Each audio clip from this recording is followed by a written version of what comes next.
Hola, hola. Voy por cuarta vez al dentista. Esta vez a pegarme una corona dental.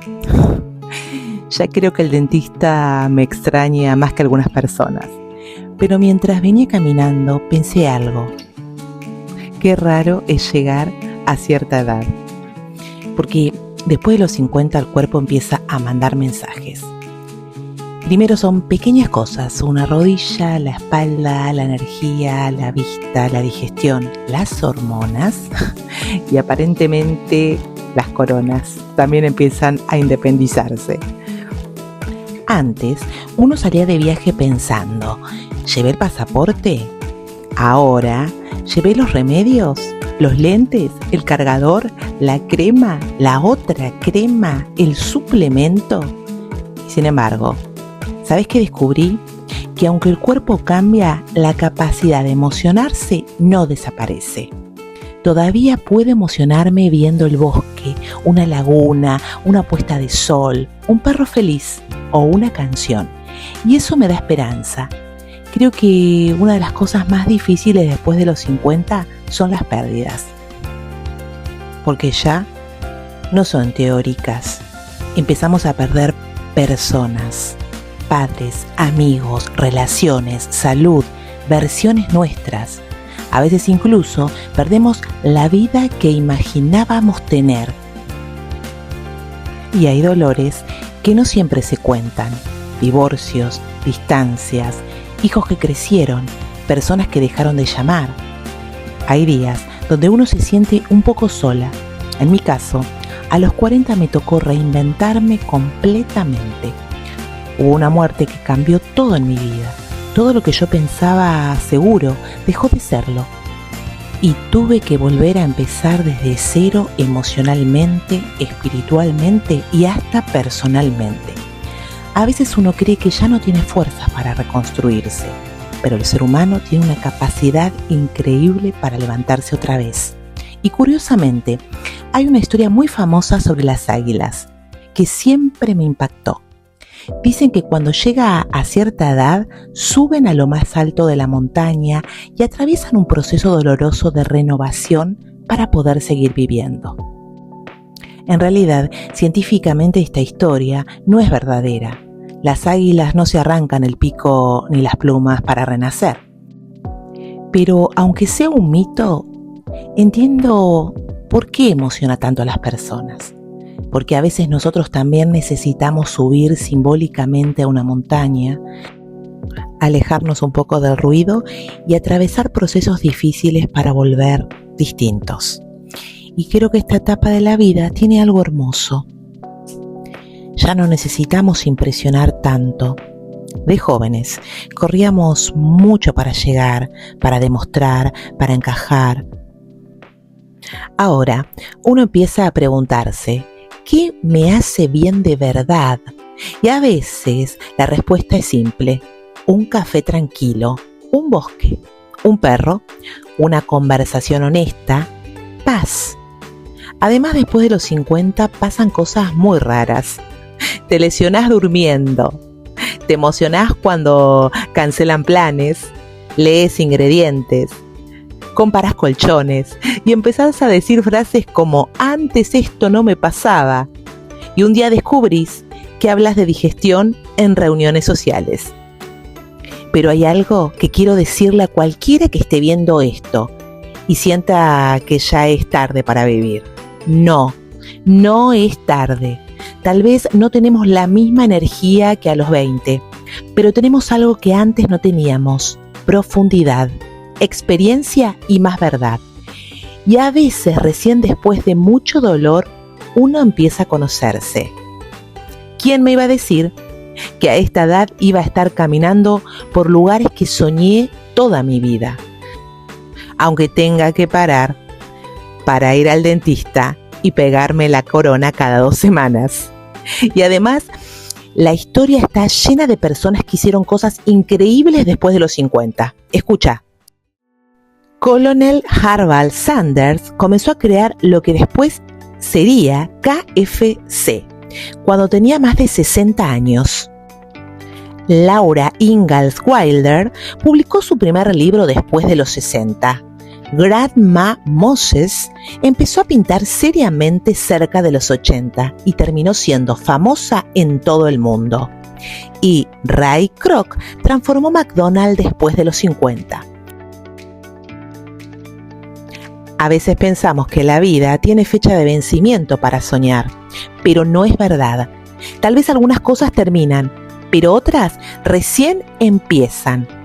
Si estás pasando una etapa difícil, si te sentís cansado o sentís que perdiste demasiado, quiero decirte algo, la vida no termina a los 50. A veces recién empieza de otra manera, más lenta quizás, más sensible, más consciente, pero también más auténtica. Todavía podés reír, viajar, empezar de nuevo, conocer personas, sanar, descubrir lugares y volver a enamorarte de la vida. Y aunque el cuerpo cambie, el alma todavía puede seguir creciendo. Y hay algo que con los años uno empieza a ver con más claridad, que no es solo lo que nos pasa a nosotros lo que importa, sino lo que dejamos en los demás. A veces creemos que nuestra vida es individual, que nuestras decisiones terminan en nosotros, pero no. Todo lo que hacemos, incluso lo más pequeño, impacta en otras personas. Y esto me hace pensar en una idea muy poderosa que mucha gente conoce por una película llamada Cadena de Favores. Es una historia simple pero profundamente humana. Un niño propone algo muy concreto: ayudar a 3 personas, pero con una condición. Esas 3 personas no te lo devuelven a ti, sino que ayudan a otras 3 personas, cada una.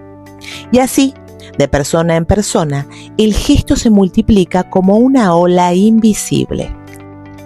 Al principio parece ingenuo, pero lo interesante no es si funciona matemáticamente, sino lo que nos enseña emocionalmente, porque muestra algo real. El bien también se contagia. Una palabra amable puede cambiar el día de alguien. Un gesto de paciencia puede evitar una discusión. Una escucha sincera puede salvar a alguien que está a punto de rendirse. Y muchas veces nosotros no vemos el efecto completo de lo que hacemos. Una frase que dijimos hace años todavía vive en la memoria de alguien. Una actitud nuestra puede haber cambiado el rumbo de otra persona sin que lo sepamos. Y esto, después de los 50, se vuelve aún más evidente, porque empezamos a mirar hacia atrás. Y uno se pregunta, ¿qué dejé en los demás? ¿Fui alivio o fui carga? ¿Fui presencia o fui ausencia? Y no es una pregunta para culparse, es una pregunta para comprender el valor de lo vivido. Porque la vida no es solo lo que acumulamos, sino lo que sembramos. Y hay algo hermoso en esta etapa, que empieza a aparecer una sensibilidad distinta. Ya no se trata tanto de correr detrás de todo, sino de valorar lo pequeño, el tiempo lento, las conversaciones reales, las personas que se quedan, los momentos simples que antes pasaban desapercibidos. Y uno empieza a entender algo que suena simple, pero cambia todo. No todo lo importante hace ruido. Y hay otro tema que aparece mucho después de los 50, y es el tema del sentido. No solo qué hago con mi vida, sino para qué. Porque llega un punto donde ya no alcanza con estar ocupado. Uno empieza a preguntarse, ¿esto que hago me da vida o me la quita? ¿Estoy viviendo o estoy sobreviviendo? ¿Qué parte de mí dejé olvidada en el camino? Y ahí muchas personas empiezan a reinventarse, no porque todo esté mal, sino porque algo interno pide coherencia.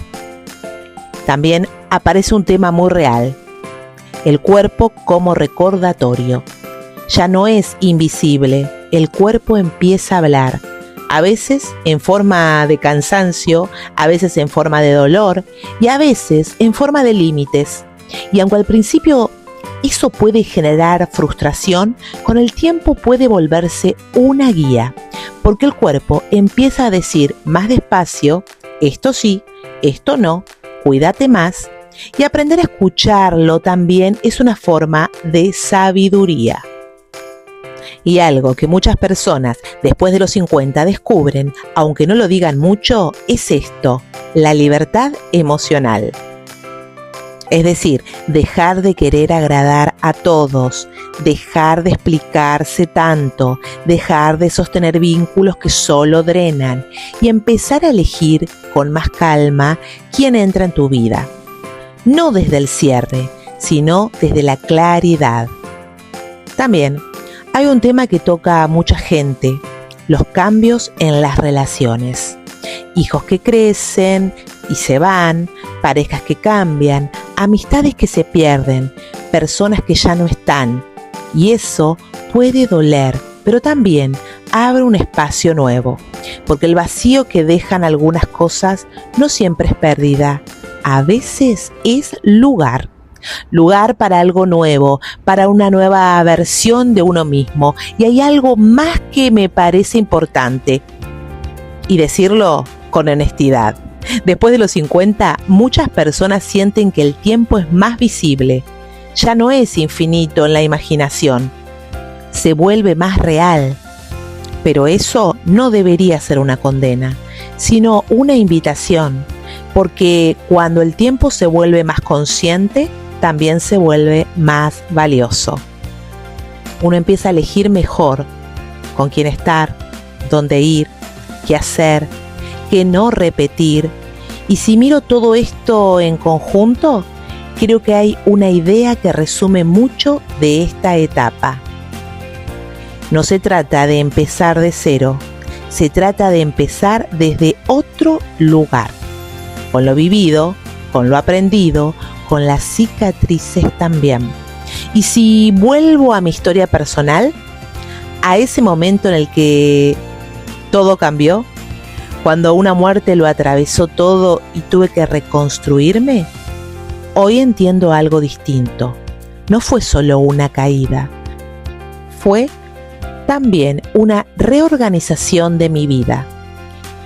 Y aunque en ese momento no lo parecía, y quizás eso es lo que une a muchas personas en esta etapa, no somos los mismos que antes, pero tampoco estamos terminados, porque la vida, aunque a veces duela, sigue abriéndose de formas inesperadas. Y uno descubre que todavía puede volver a empezar, volver a crecer, volver a sentir, volver a construir. Y tal vez lo más importante de todo esto es recordar algo simple, que seguir vivos no es solo respirar, es seguir siendo capaces de emocionarnos. Hay algo importante que nadie te dice. El cerebro después de los 50 no se apaga, se reorganiza.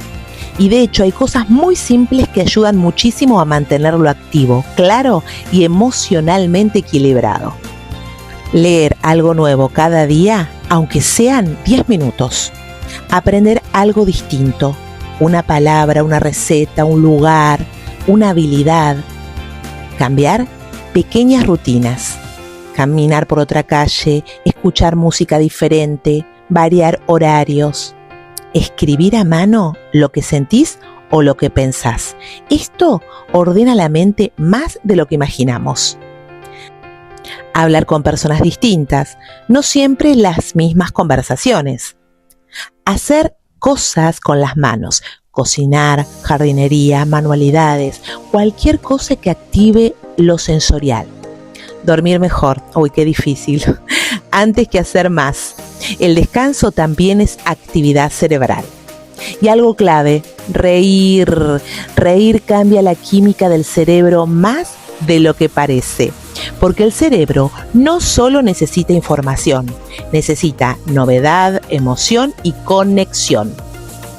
Y si hablamos de legado, no es algo grande ni distante. El legado empieza en lo cotidiano. Decirle a alguien algo bueno que pensás de él o ella antes de que sea tarde. Agradecer a personas concretas que te marcaron en la vida. Escribir una carta, aunque no la envíes, a alguien importante de tu historia. Dejar registradas tus historias, tus aprendizajes, tu vida real. Pedir perdón si hay algo pendiente que pesa. Elegir conscientemente ser amable, incluso cuando nadie lo espera. Hacer algo hoy que alivie la vida de otra persona, aunque sea mínimo. Y recordar esto, no todo legado es visible, a veces es emocional, porque uno no siempre recuerda lo que le dijeron, pero sí recuerda cómo lo hicieron sentir. Y tal vez la verdad más importante de todo esto es esta: no somos solo lo que vivimos, somos lo que dejamos vibrando en otros. Cada persona que cruzamos está un poco distinta después de nosotros, para bien o para mal. Y eso convierte cada día en una oportunidad silenciosa de impactar una vida sin saberlo. No hace falta hacer cosas enormes. A veces basta con estar presente de verdad. Y si estás en una etapa de cambio, de cansancio o de reconstrucción, quiero que te quedes con esto. Todavía hay tiempo para volver a empezar. Y todavía hay vida para volver a sentirte vivo. Te abrazo fuerte. Hasta la próxima.